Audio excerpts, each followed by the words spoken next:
السلام عليكم، أهلا وسهلا بكم طلبتي الأعزاء، طلبة المرحلة الرابعة في محاضرة من محاضرات النحو المقارن.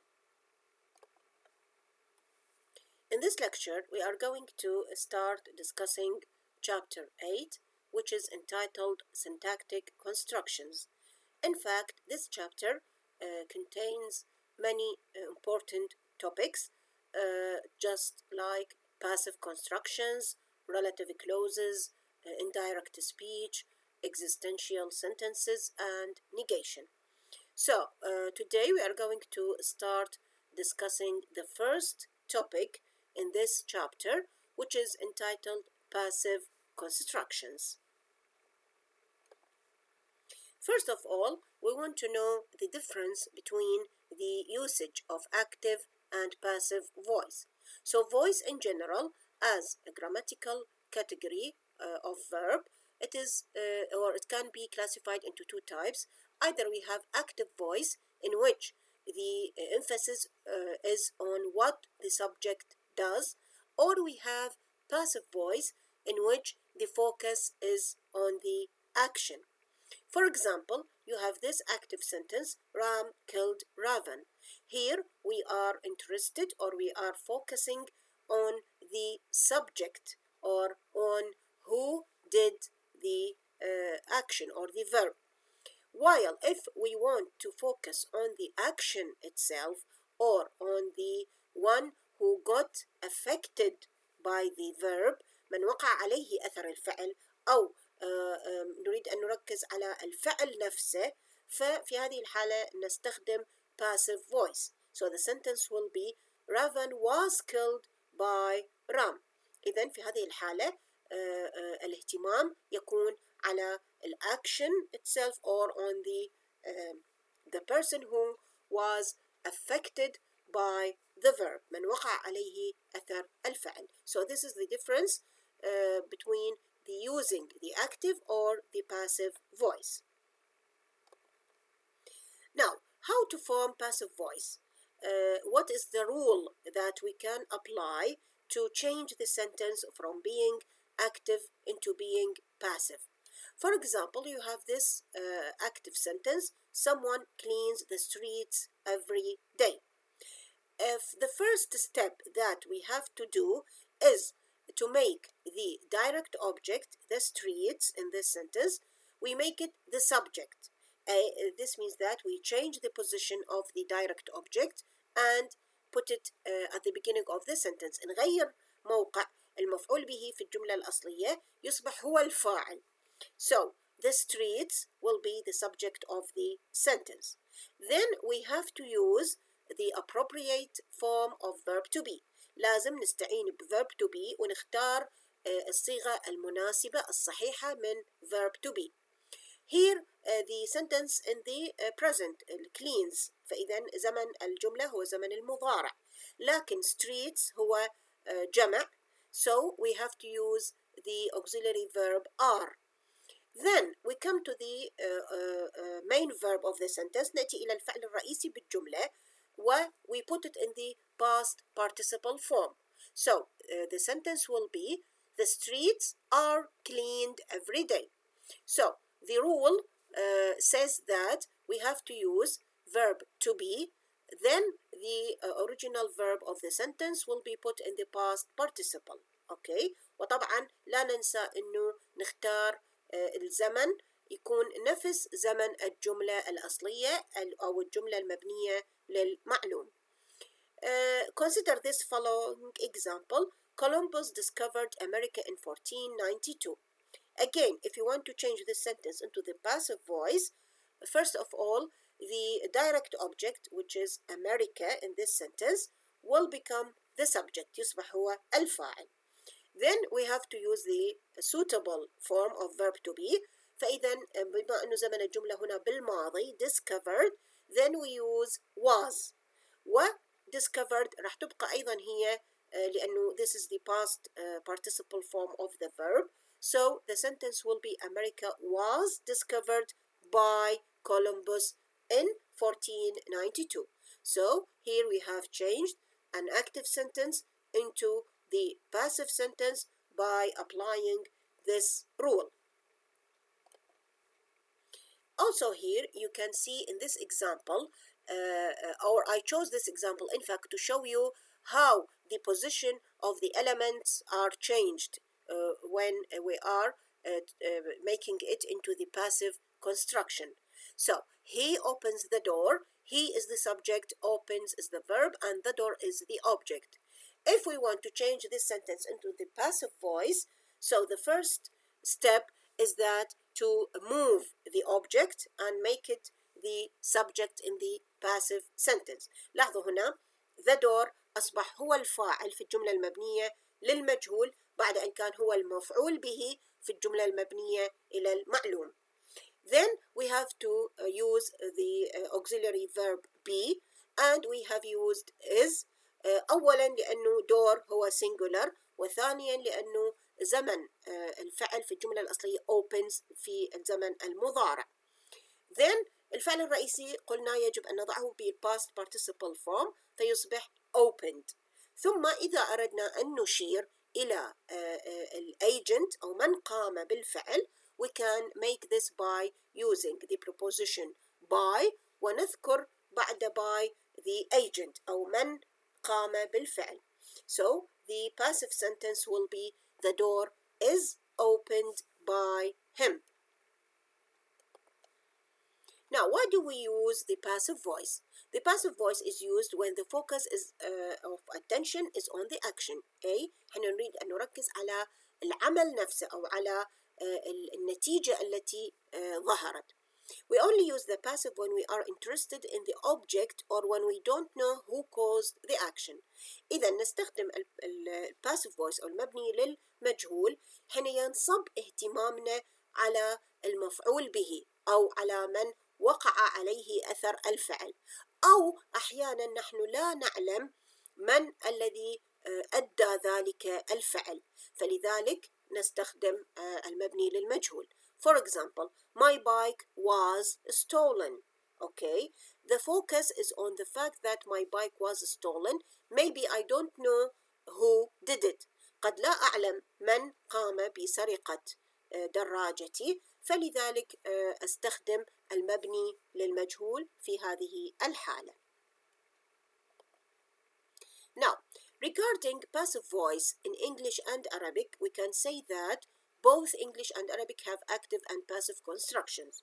يعني في كلا اللغتين، في اللغة العربية وكذلك في اللغة الإنجليزية، يوجد لدينا المبني للمعلوم وكذلك المبني للمجهول.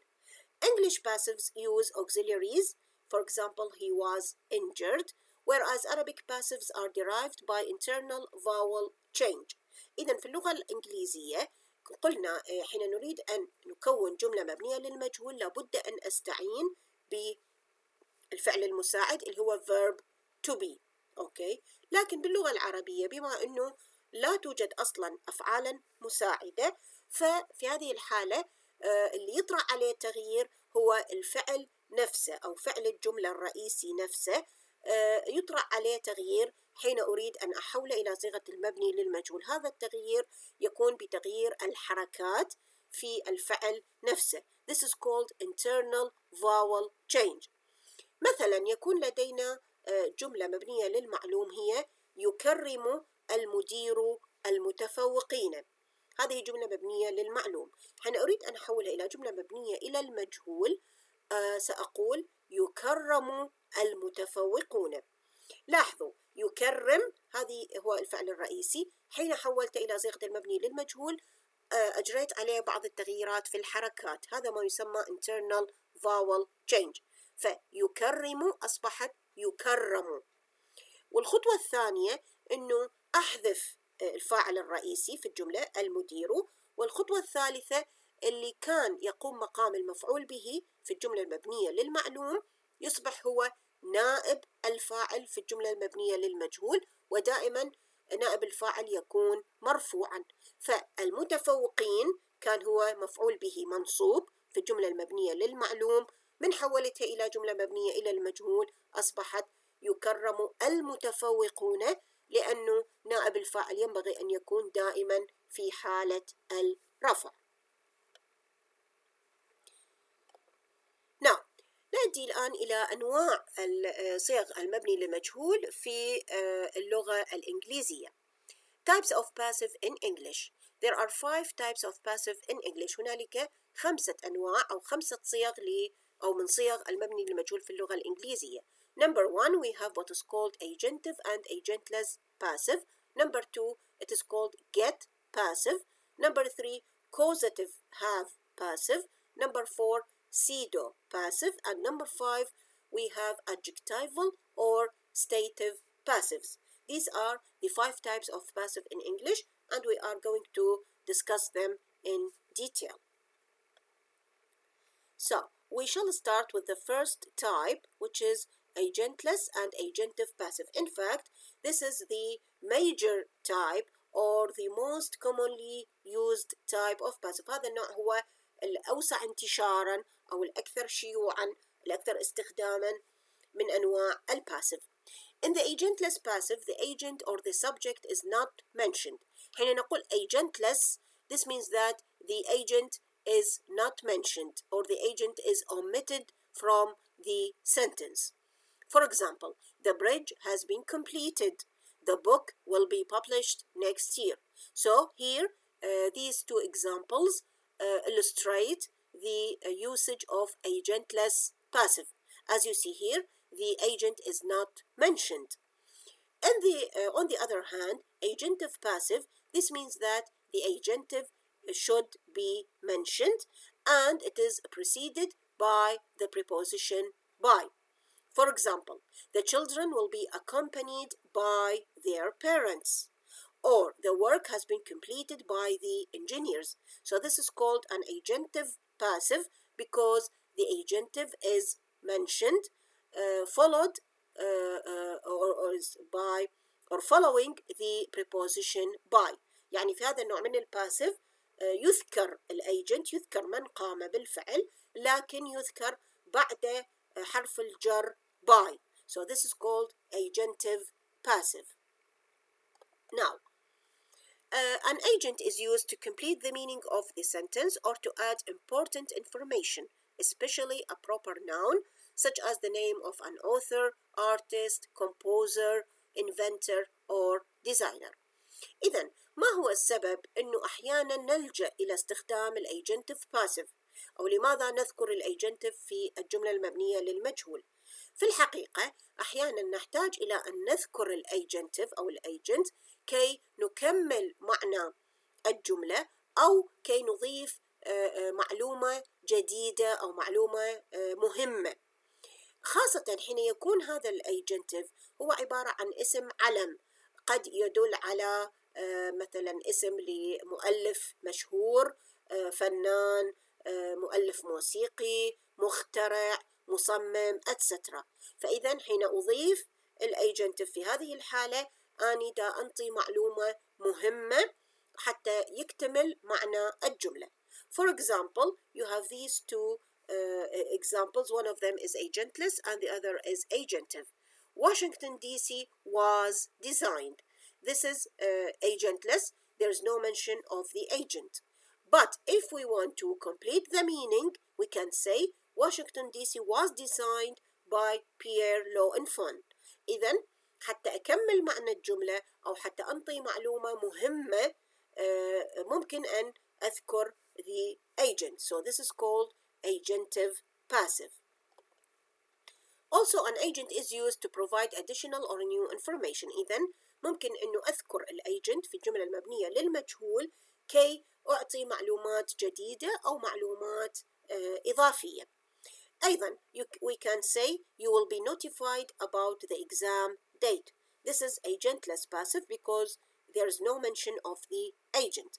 But if we want to give some additional information or some other new information، إذا أريد أعطي معلومة جديدة أو معلومة مهمة أو إضافية، فممكن إنه أستعين باستخدام agentive passive. So the sentence will be you will be notified about the exam date by email. إذا أنا بهالحالة by email ضفت agentive حتى يعني أنطي معلومة إضافية so that the one will be aware how he will be notified، حتى يعرف كيف سيتم إشعاره بأن انطيته هاي المعلومة اللي هي الأيجنتيف، إنه سيتم إشعارك عن طريق الإيميل.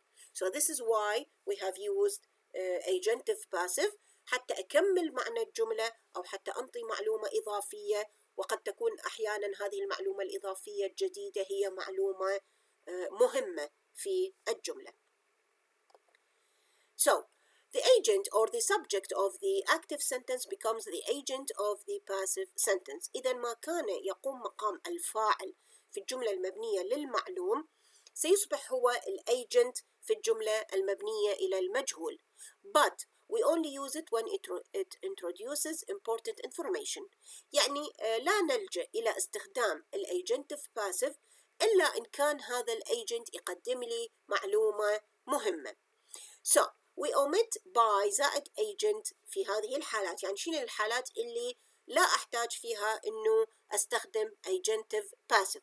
Number 1 when the agent is unknown. بالتأكيد إن كان الagent أو من قام بالفعل مجهول الهوية فلا يمكن أن أذكره بالجملة، فراح تكون جملتي agentless passive. Number 2 when the agent is not very important or it is too obvious. حين يكون الagent ليس مهما أو بالعكس يكون واضح جدا من الذي قام بالفعل، فلا يحتاج أصلا إنه أذكره في الجملة. Number 3 if we don't want to name the agent.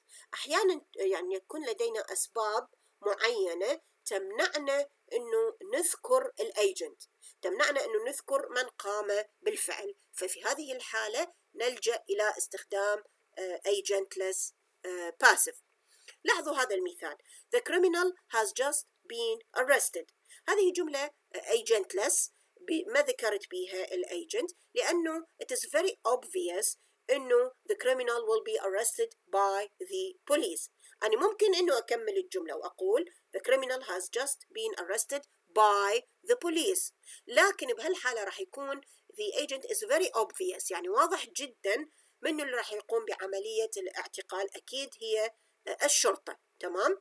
ممكن إنه أستخدمها، يعني أبقي الagent موجود لكن يعني ما راح تكون معلومة مهمة جدا أو معلومة جديدة أو معلومة غير معروفة، لكن ممكن إنه أضيفها لمجرد لزيادة التأكيد مثلا. أوكي، لكن يفضل إن كان الagent واضح جدا أو معروف جدا لا يعني لا يحتاج إنه أذكره، بل إنه أستخدم في هذه الحالة agentless passive.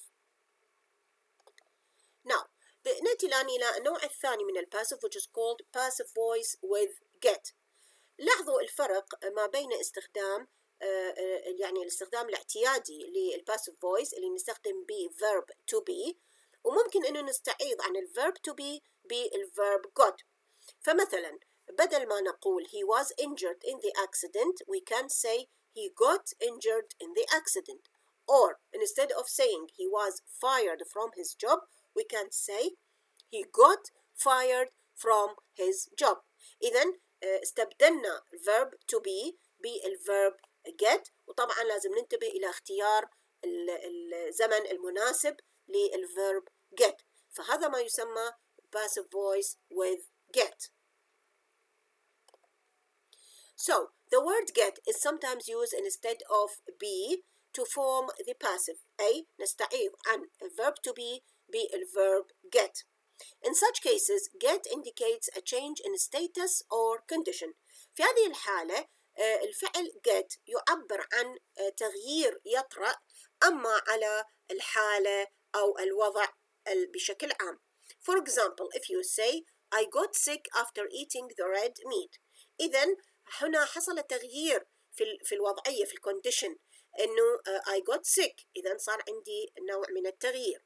Or they will get married tomorrow. Of course, this will be a change in the status في الموقف أو الوضعية بشكل عام. They will get married. They are no more single.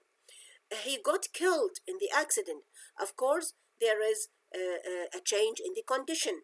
He is no more alive. فإذا عادة يستخدم this type of passive which is called passive with get to indicate that there has been some change in the status or in the condition. Now, regarding this type of passive, in fact, in language there has become some idiomatic expressions. يعني أصبح لدينا من خلال استخدام هذا النوع من الباسيف تعابير أصبحت اصطلاحية دائمة الاستخدام في اللغة الإنجليزية اللي هي مكونة من get passives. For example, we usually say get married or get divorced or get washed or get started or get dressed, get engaged, get arrested, get confused or get hurt. أصبحت هذه بمثابة تعابير اصطلاحية ثابتة، هي بالحقيقة نوع من أنواع الباسيف. Number 3 أو النوع الثالث من أنواع الباسيف it is called causative form or causative have passive. The structure of this type is made up of the verb have followed by the object followed by past participle form of the verb. So I am having the house painted at the moment. Here we have having followed by the object the house followed by the past participle form of the verb اللي هو painted. Or in the second example, he is going to have his eyes tested next week. Also, we have to have and followed by the object his eyes followed by the past participle form of the verb tested. هذه هي القاعدة اللي من خلالها أقدر أكون هذا النوع من الباسيف. As you see here also in this table, some other examples to show you how this type of passive is made. So first of all, you have the subject, then you have the causative verb, then you have the object, then you have the action verb, which is put in the past participle form of the verb. She has her hair cut. He had his car repaired. He is going to have the lawn mown. She has had her eyes tested. You should have your house painted. So first of all, you have the subject, then it is followed by the causative verb اللي لابد أن يكون به verb have كما تلاحظون has, had, going to have, has had or should have. Then after verb have you have the direct object يكون المفعول به، وبعد المفعول به يأتي فعل الجملة الرئيسي على شرط أن نضع هذا الفعل الرئيسي في صيغة past participle. فمثل لدينا cut, repaired, mown, tested or painted. Now, some important question may be raised.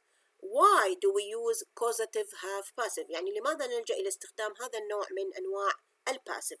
So, we use a causative verb when we want to talk about something that someone else did for us or for another person. إذا نلجأ إلى استخدام هذا النوع من الباسيف إن كنا نريد أن نتحدث عن شيء فعله شخص آخر، أما فعله لنا أو فعله لشخص آخر. It means that the subject caused the action to happen but didn't do it themselves. يعني هذا يدل على أنه الفاعل تسبب في أن يحدث شيء معين، لكن الفاعل مو هو الذي قام بنفسه بإداء العمل. Maybe they paid or asked or persuaded the other person to do it. إذا ممكن أن يكون الفاعل في هذه الجملة دفع مبلغا معينا لقاء خدمة معينة أو طلب من شخص آخر أن يؤدي له خدمة معينة أو أقنع شخص آخر أن يؤدي له خدمة معينة. حتى أوضح لكم الفكرة أكثر راح ناخذ يعني أو نشرح هذا المثال. أول شيء راح أعطيكم جملة مبنية للمعلوم اللي هي I cleaned my house. واضح جدا إنه الفاعل هنا هو من قام بالفعل لأنه I cleaned it myself. Okay, but if I paid someone to clean it, I can say a cleaner cleaned my house. إذا كنت مو أنا من قام بالفعل، مو أنا من قام بعملية التنظيف، وإنما دفعت مبلغ معين لشخص آخر لقاء القيام بهذا العمل، فممكن أن نقول a cleaner cleaned my house، وما زالت الجملة مبنية للمعلوم.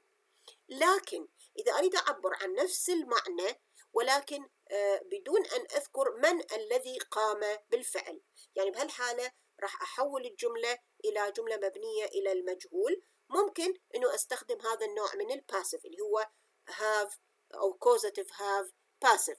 أوكي، إذن ممكن بهالحالة أقول I had my house cleaned. إذن المهم عندي هنا إنه النتيجة إنه my house becomes clean. أوكي، لكن بدون ذكر من قام بالفعل. إحنا لا نريد أن نركز على من قام بالفعل، وإنما نريد أن نركز على النتيجة النهائية، على العمل نفسه أو الفعل نفسه اللي هو the cleaning. أوكي، فممكن إنه نستخدم هذا النوع من الباسيف للإشارة إلى هذا المعنى.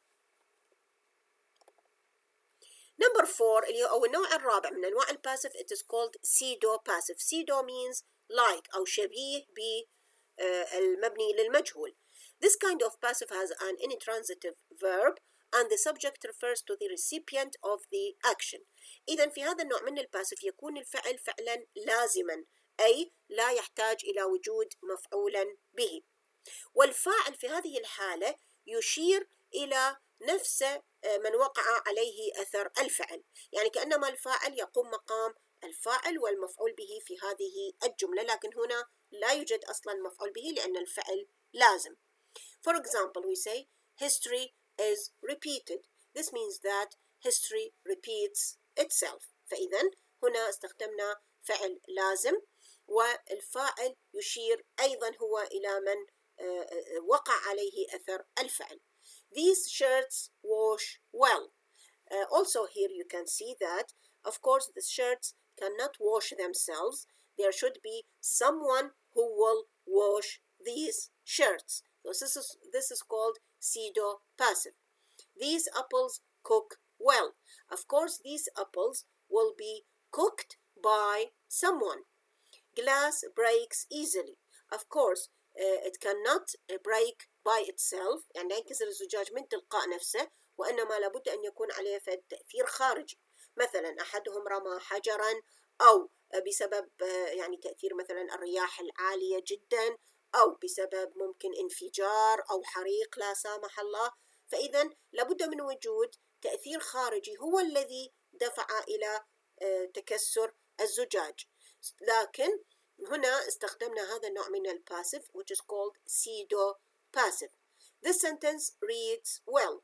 Also this means that this sentence is not reading itself، يعني جملة لا تقرأ نفسها بنفسها، وإنما أحدهم سيقرأ هذه الجملة. So this is what we mean by pseudo passive.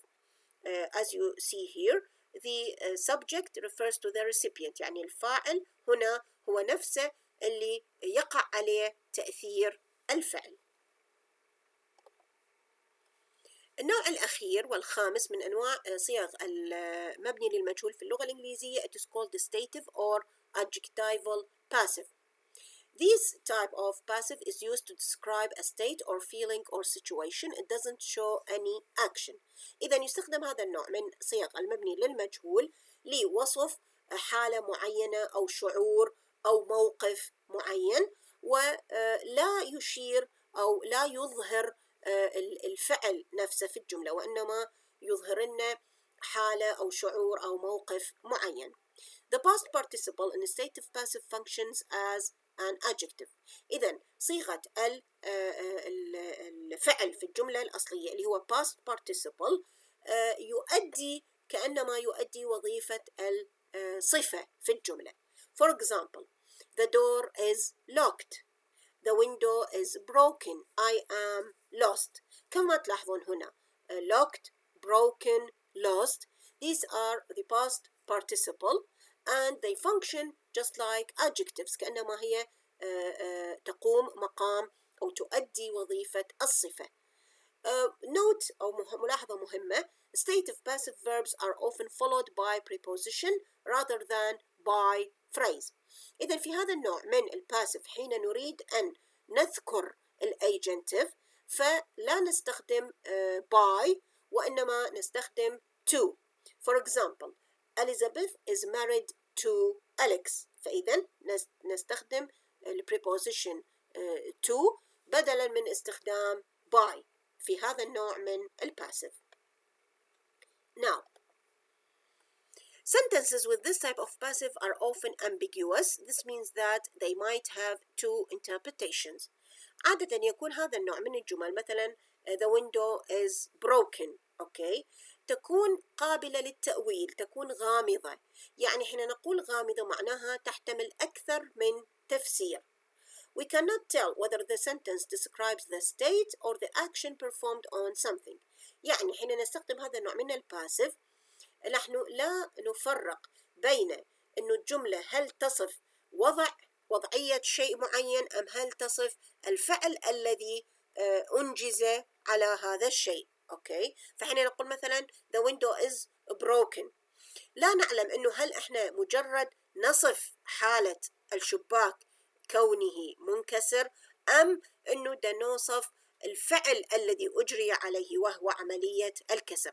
فهنالك نوع من الغموض، وذلك لأنه this type of passive doesn't entail the existence of an external agent، لأنه ما مذكور بالagent. مثلا ما قلنا the window was broken by علي or the window was broken by the wind or the window was broken by the explosion.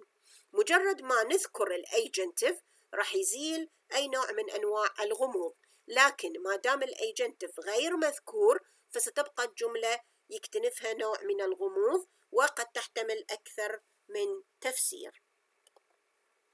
Now بعد أن انهينا مناقشة أنواع passive voice in English, we move to Arabic and we want to know how many types of passive voice are there in Arabic. So we can say that the Arabic passive can be classified into 3 types depending on the form of the passive verb.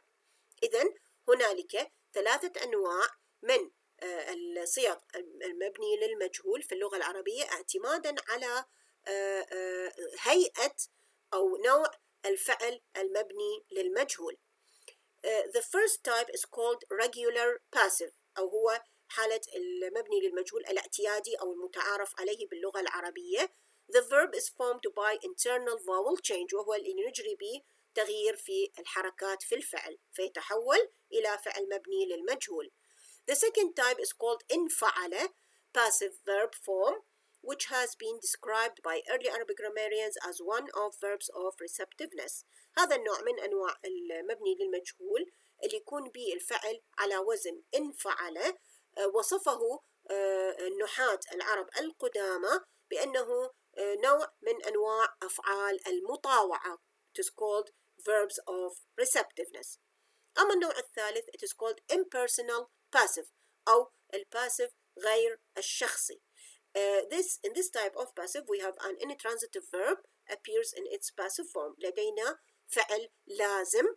okay. وهذا الفعل اللازم يظهر في صيغة المبني للمجهول.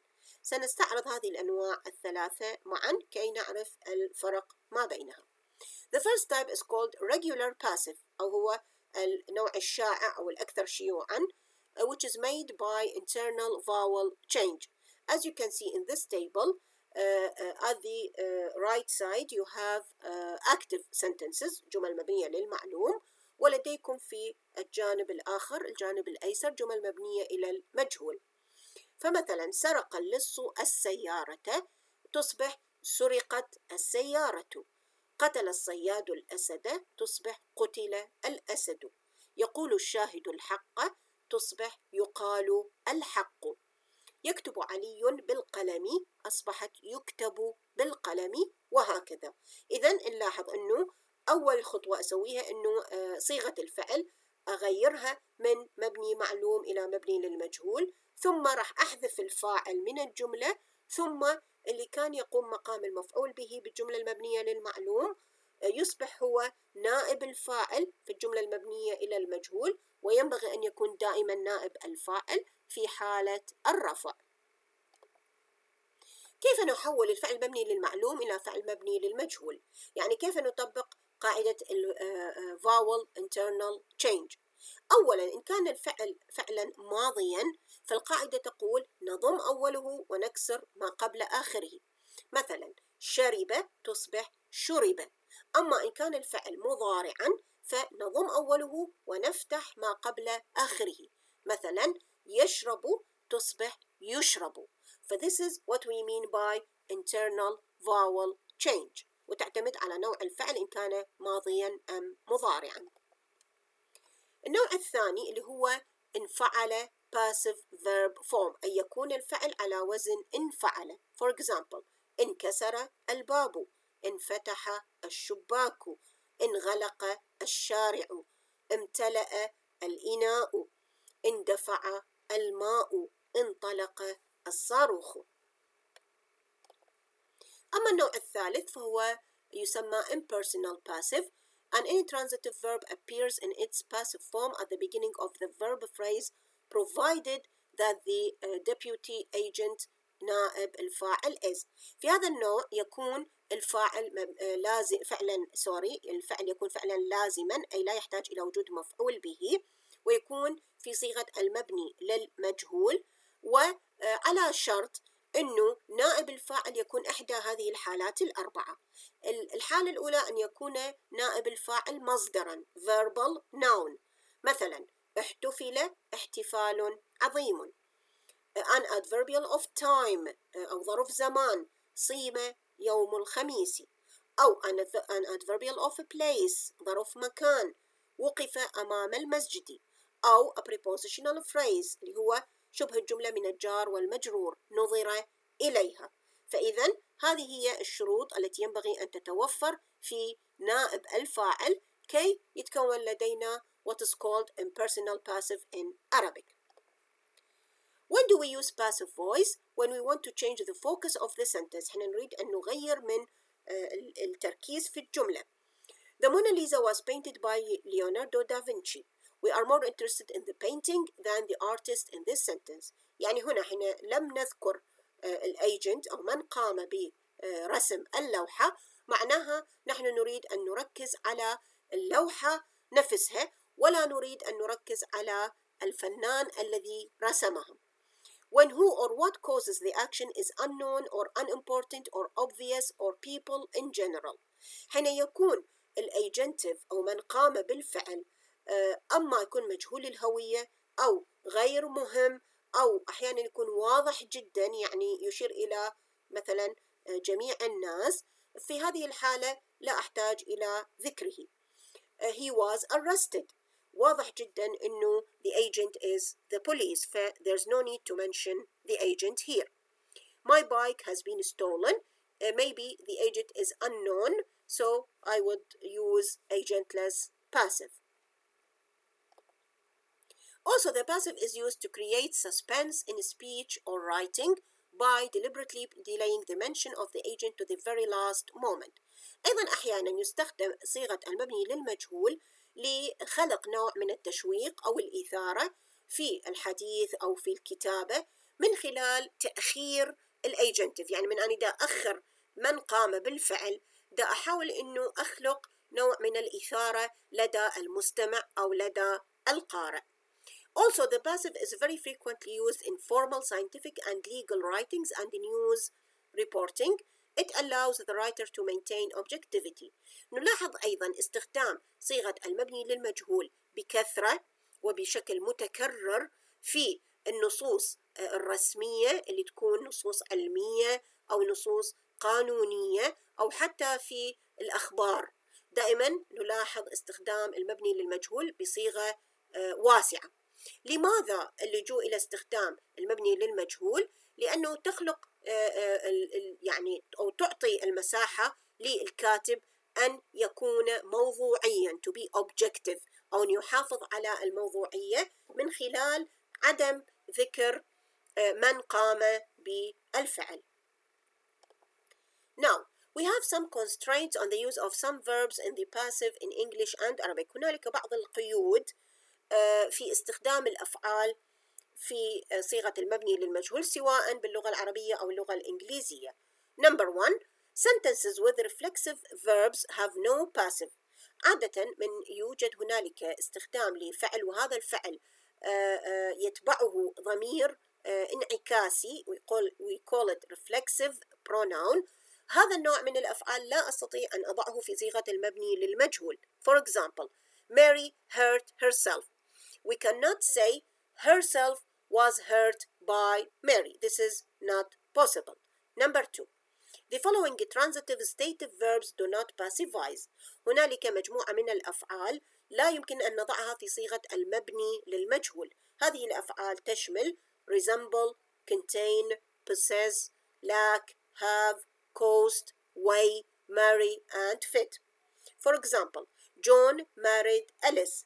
We cannot say Alice was married by John. Of course, we can say Alice was married, and it will be a correct sentence, but we cannot say by John. Or John has 2 cars. We cannot say 2 cars are had by John, because we have the verb have, which cannot be put in the passive voice. Of course, we can say 2 cars are owned ممكن by John, but we cannot have the verb have in the passive form. Number 3. The following ditransitive verbs don't allow the indirect object to become subject in a passive sentence. هنالك أفعال معينة we call it ditransitive، أي أفعال تأخذ مفعولين، أحدهما يكون مفعول به مباشر والآخر مفعول به غير مباشر. هذه الأفعال لا تسمح للمفعول به غير المباشر أن يصبح هو الفاعل في الجملة المبنية للمجهول. هذه الأفعال تشمل mix, power, fetch, and make. For example, he fetched me the report. We cannot say I was fetched the report. Or Mary made us a cake. We cannot say we were made a cake by Mary، لأن هذه النوع من الأفعال لا تسمح أن يكون المفعول به غير المباشر هو الفاعل. Number 4. Some verbs occur only in the passive. هنالك أفعال معينة تأتي دائما في صيغة المبني للمجهول. For example, he was born in London. It is rumored that the president will resign. Number 5. Modals will express different meanings in active and passive. إذا جئنا إلى الأفعال المساعدة الثانوية اللي هي modal verbs اللي تشمل لي can, shall, will, may, must. أوكي، هذه الأفعال حين أحولها من مبنية للمعلوم إلى مبنية للمجهول يطرأ عليها بعض التغيير في معانيها. For example, he cannot do it. This is an active sentence, and here the verb can expresses ability، يعبر عن المقدرة. If we change this sentence into the passive voice and we say it cannot be done, here the verb can have some change in meaning. طرأ عليه بعض التغيير في المعنى، فتغير المعنى from ability into possibility. تغير المعنى من المقدرة إلى الإمكانية. Number 6. Some verbs occur only in passive. إذا جئنا إلى اللغة العربية أيضا هنالك بعض الأفعال التي تأتي في صيغة المبني للمجهول فقط. For example, دهش، هرع، أغمي، بهت، امتقع، جن، زكم. فمثلا نقول أغمي عليه دائما في صيغة المبني للمجهول، امتقع لونه، جن جنونه. دائما هذه الأفعال تأتي في صيغة واحدة وهي صيغة المبني للمجهول. Now, we have some contrast to show the main differences regarding the active and passive voice in the two languages. Number 1. English has 2 passive constructions which are agentive and agentless, while Arabic has agentless passives only. في اللغة الإنجليزية لدينا نوعين من أنواع الباسيف اللي هي أما أنه أذكر الأيجنت it is called agentive، أو أن لا أذكر الأيجنت ويصبح نوعه agentless. أما إذا جئنا إلى اللغة العربية I have only one form which is agentless، يعني I don't have agentive passive in Arabic. This is a main difference between the two languages. Number 2. The formation of the English passive is more complex than that of the Arabic passive form of the verb. Now, when we want to change the verb or the sentence in English into passive construction, we have to, first of all, we have to use the suitable form of verb to be, and the main verb should be put in the past participle. يعني عندي شوية تغييرات لازم تطرأ على الفعل، إنه أستعين ب verb to be والفعل الرئيسي أضعه في ال past participle form. إذا جينا باللغة العربية تكون شوية صيغة الفعل أسهل، مجرد إنه أجري عليه بعض التغييرات في الحركات اللي سميناها internal vowel change، فحيكون تغيير الفعل نوعا ما أسهل في اللغة العربية مما هو عليه الحال في اللغة الإنجليزية. Number 3. Some difficulties are encountered by Arab student translators when translating English agentive passives into Arabic. Agentless passives, however, pose no difficulty. إذن هنالك بعض الصعوبات أو بعض المشكلات التي تواجه الطلبة العرب اللي يكون يعني يدرسون الترجمة مثلا، حين يريدون ترجمة الأيجنتيف باسيف in English، يريدون يحولوه إلى اللغة العربية. بما أنه إحنا ليس لدينا Agentive Passive in Arabic، فنتوقع أنه نواجه بعض الصعوبة في ترجمة هذا النوع من الباسيف. بينما النوع الآخر اللي هو Agentless Passive لا يشكل بالحقيقة أي صعوبة، بسبب أنه بكل بساطة يوجد Agentless Passive باللغة العربية، لكن الأيجنتيف باسيف هو اللي أتوقع أنه أواجه من خلاله بعض الصعوبة في عملية الترجمة. لاحظوا مثلا English agentive passive can be rendered into، يعني قد يلجأ طلبة الترجمة إلى أحد هذين الخيارين حين يكون لديهم agentive passive باللغة الإنجليزية. أما أن يترجموه إلى جملة مبنية للمعلوم، أي agentive passive into English is translated into active sentence in Arabic, or they opt for translating agentive passive into agentive Arabic, although there is no agentive passive in Arabic. For example, if you have this sentence, this poem was written by Shakespeare. This is an agentive English passive sentence. Some students will translate this sentence into the active Arabic sentence, and they might translate it into a nominal sentence by saying Shakespeare كتب هذه القصيدة، أو هذه القصيدة كتبها شكسبير، أو يترجموها إلى لغة أو إلى جملة فعلية. For example، كتب هذه القصيدة شكسبير، أو كتب شكسبير هذه القصيدة. إذن ترجموها إلى جملة فعلية، وفي كلا الحالتين إن كانت الجملة اسمية أو فعلية حتكون هي جملة مبنية إلى المعلوم.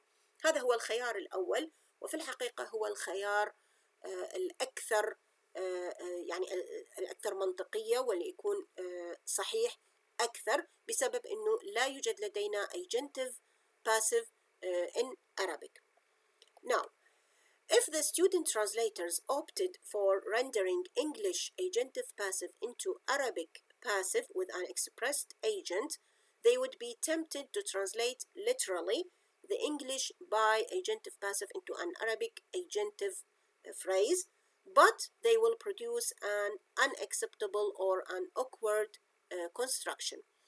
إذا لجأ الطلبة إلى الخيار الثاني، وهو أن يترجمون الأيجنتيف باسيف باللغة الإنجليزية إلى ما يقابله باللغة العربية، أي يترجموه ترجمة حرفية، أوكي، بهذه الحالة تكون الترجمة غير يعني مقبولة، أو قد تكون ركيكة نوعا ما.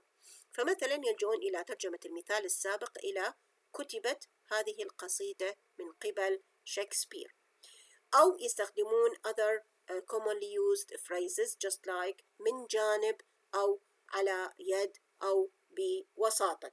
لكن هذه بالحقيقة هذا النوع من الترجمة ما هي إلا ترجمة حرفية، أو دخلت إلى اللغة وممكن أن نستخدمها بكثرة، مو نستخدمها وإنما يعني نسمع استخدامها مثلا في وسائل الإعلام أو في المكتوبة، أيضا ممكن في المجلات أو الكتب أو الروايات، لكن بالحقيقة هي دخلت نتيجة الترجمة الحرفية للأيجنتيف باسيف باللغة الإنجليزية. لكن بما أنه ليس لدينا أيجنتيف باسيف باللغة العربية، فالأفضل في هذه الحالة أنه نحول جملة الأيجنتيف باسيف in English into an active sentence in Arabic حتى نضمن الحصول على جملة صحيحة، جملة مقبولة في اللغة العربية.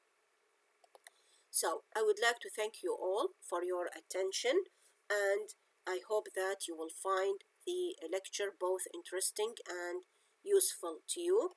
And of course, all your questions are welcomed, and I would be glad to answer them.